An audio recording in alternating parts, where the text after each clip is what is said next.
Écoutez, bienvenue à tous en ce 18e épisode des Short Neuromythes. Et aujourd'hui, on va parler de la façon dont votre cerveau se développe et on va essayer justement de remettre en question un mythe qui est que à 25 ans, votre cerveau est fini.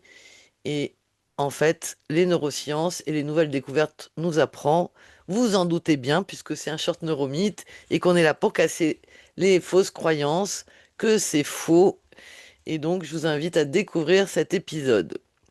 Donc, le mythe, c'est que le cerveau est figé. On a longtemps pensé qu'à partir de 20, 25 ans, en fait, on développait notre cerveau jusqu'à 20, 25 ans et qu'à partir de 25 ans, les neurones commençaient à disparaître. Et en fait, beaucoup ont pensé que c'était trop tard pour apprendre, trop tard pour changer, trop tard pour évoluer. Mais heureusement, les neurosciences nous montrent que ce n'est pas vrai et que votre cerveau n'est jamais vraiment fini. Et ça, c'est une excellente nouvelle.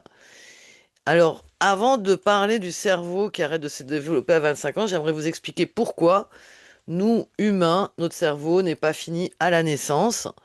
Tout simplement parce que s'il était fini, il pourrait pas, à la naissance, le bébé ne pourrait pas passer le col de l'utérus, le cerveau serait trop gros. Et donc, c'est la particularité de l'humain, c'est de naître avec un cerveau qui n'est pas fini et qui va se développer jusqu'à 20, 25 ans. Et donc, on va développer des connexions synaptiques.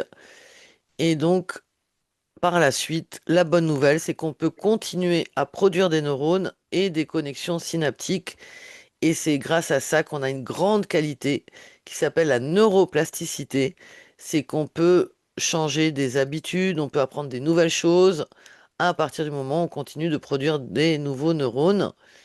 Et donc, qu'est-ce qui est vraiment vrai? Qu'est-ce qui bloque l'évolution du cerveau? On va en parler dans cet épisode. Qu'est-ce qui est vrai? Qu'est-ce qui est faux? Donc, c'est vrai que à partir de 20-25 ans, il y a certains neurones qui meurent, il y a certaines fonctions cognitives qui ralentissent. La mémoire à court terme peut diminuer, notamment quand on est fatigué. La vitesse de traitement peut baisser, ça c'est vrai. Mais par contre, on peut continuer de créer des connexions entre les neurones, donc les connexions synaptiques, jusqu'à notre mort. Et en fait, on peut continuer de développer des nouvelles habitudes, on peut continuer d'apprendre et on peut apprendre jusqu'à notre mort, mais la condition sine qua non, c'est de stimuler le cerveau. C'est de ne pas tomber dans la routine. Et c'est ça qu'on appelle la neuroplasticité, parce que le cerveau n'est pas figé, il continue de se développer s'il apprend des nouvelles choses.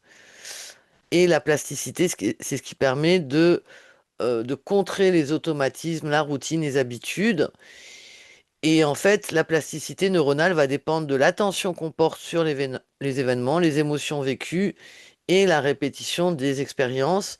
Si vous voulez stimuler votre cerveau, je vous invite à sortir de la routine et puis surtout de mettre votre cerveau parfois un peu en dehors de la zone du confort, comme le petit poisson rouge qui sort de l'eau, mais peut-être que tout autour du bocal, c'est encore de l'eau. Et donc, ce n'est pas l'âge qui va bloquer, c'est la peur du changement parce que le cerveau n'aime pas l'incertitude et pour cela, je vous invite à revoir les précédents épisodes où j'en parle. C'est le manque de nouveautés. Donc pour l'hygiène du cerveau, il faut une bonne hygiène du corps, donc classique, boire beaucoup d'eau. Le cerveau a besoin de beaucoup d'eau, bien dormir, avoir oxygéné son cerveau, donc faire du sport, bien manger, manger des choses qualitatives et être curieux, découvrir des nouvelles choses, toujours avoir envie de découvrir des nouvelles personnes, des nouveaux pays, de lire, d'aller au cinéma, de sortir de sa routine. La routine, vraiment, bah, c'est ça qui va rigidifier, entre guillemets, parce que c'est pas le bon terme, mais c'est ce qui va limiter la production des neurones. Et j'aimerais faire le lien entre neuroplasticité et leadership. Quand je parle de leadership, c'est un terme qu'on utilise beaucoup en management, en organisation, mais pour moi, le leadership, c'est de reprendre le pouvoir, votre souveraineté dans votre vie, c'est-à-dire de reprendre la capacité à prendre les décisions qui vous nourrissent, qui vous font du bien, bien sûr, tout en s'adaptant à son environnement, c'est clair. Et dans ce qu'on appelle un monde VUCA, donc volatile, incertain, complexe, ambigu, que nous vivons aujourd'hui, on le voit tous les jours avec des informations qui tombent chaque semaine. On se demande encore qu'est-ce qui va tomber la semaine prochaine. Il faut sans arrêt s'adapter, être créatif dans le sens de trouver des nouvelles idées justement pour s'adapter. Je parle pas de créativité artistique. Il faut apprendre en continu de ses erreurs, de l'erreur des autres et savoir se remettre en question. Donc la question, c'est pas est-ce que je suis trop vieux pour changer, mais est-ce que j'offre à mon cerveau les bonnes conditions pour évoluer? Et c'est ça, avoir un cerveau dynamique qui développe cette belle propriété qui est la neuroplasticité. Et donc, tout dépend de l'usage qu'on en fait. Le cerveau, lui, il va travailler en fonction de ce que vous lui apportez comme information. Et si vous lui apportez des informations nouvelles, vous sortez de la routine, eh bien, il va développer des nouvelles connexions synaptiques. Et c'est ce que montre la recherche aujourd'hui, c'est qu'on peut apprendre des langues jusqu'à 60 ans, on peut se reconvertir jusqu'à au-delà de 50 ans. Moi, j'approche les 60 ans et je lance une nouvelle activité. On peut sans arrêt réorganiser nos neurones et notamment sortir de certains traumatismes du passé pour arrêter de répéter en boucle les blessures du passé. Et donc le cerveau est dynamique et vous invite vraiment à le stimuler. Donc bravo de suivre ces short neuromythes, ça stimule votre cerveau et si vous ne l'utilisez pas, eh ben, il va se rigidifier. Et une belle citation d'un neuroscientifique, Michael Merzenich, le cerveau est l'organe le plus plastique que nous connaissions. Il se reconfigure tout au long de la vie. Et c'est ça qui est vraiment magique.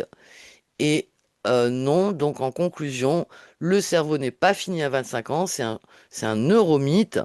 Tout dépend de votre choix conscient de, d'apprendre toujours, d'être curieux, de faire des choses nouvelles. C'est la routine, la peur et le stress qui vont rigidifier votre cerveau. Je vous invite à faire un petit exercice. Pendant 21 jours, essayez de changer une petite chose par jour. Alors, pas une grosse chose, hein. Par exemple, si vous prenez votre café et après vous faites votre toilette, ben vous inversez, vous changez de chemin pour aller au bureau si vous travaillez. Quand vous faites vos courses, changez toujours le même chemin avec le caddie, toujours les mêmes produits. Changez de chemin, changez de produit, allez découvrir des nouveaux rayons, changez de shampoing, changez de coiffeur. Changez une petite chose par jour, une routine, et regardez, observez-vous, regardez comment vous réagissez, et si effectivement ça vous pose une contrariété, comment votre cerveau réagit à cela. Et la semaine prochaine, je vais continuer à parler de neuroplasticité parce que il y a un mythe, on pense que le cerveau se repose la nuit, et c'est justement la nuit qu'il va consolider ses connexions synaptiques, qui va construire cette neuroplasticité et qui va élaguer les branches mortes des connexions qu'on n'utilise pas. Donc je vous invite à revenir mardi prochain. Si vous voulez vous inscrire à tous les neuromythes, eh bien écoutez, vous m'envoyez un mail, je vous inscris de façon automatique et je ferai en sorte que vous receviez bien le lien Zoom du live. C'est toujours le même lien d'une semaine à l'autre. Et donc, j'invite vraiment aussi à découvrir le parcours un peu plus complet que j'ai développé qui s'appelle Clémotion, qui est vraiment la clé de décodage des émotions. Et donc, le dimanche à 20 heures, je présente ce parcours qui va de petits protocoles NeuroExpress assez courts et simples à des parcours complets pour vraiment comprendre la puissance de votre cerveau et de vos émotions pour mieux vivre dans ce monde complexe, incertain. Et comme je dis toujours, si vous ne savez pas comment votre cerveau fonctionne, d'autres le savent. Et c'est pour ça que j'ai développé ces protocoles. Donc j'ai développé 7 protocoles, il y en aura d'autres certainement. Donc stop rumination, stop pression, décision claire, stop stress chronique, stop conflit, stop procrastination et l'impact du beau, puisque le beau est une notion qui me porte beaucoup, qui m'anime, puisque ça développe ma propre créativité et que je suis également artiste peintre. Et donc j'ai vraiment eu à cœur de développer ces protocoles pour simplifier la compréhension de votre cerveau, simplifier les neurosciences sans les rendre simplistes. Et c'est vraiment accessible à tout le monde. Les gens ont peur de leur cerveau, ont peur des neurosciences. Et c'est voulu. Donc moi, je vous invite vraiment à découvrir comment votre cerveau fonctionne pour reprendre votre souveraineté et votre pouvoir d'humain avec un grand H, hommes et femmes, bien sûr, et tout le reste.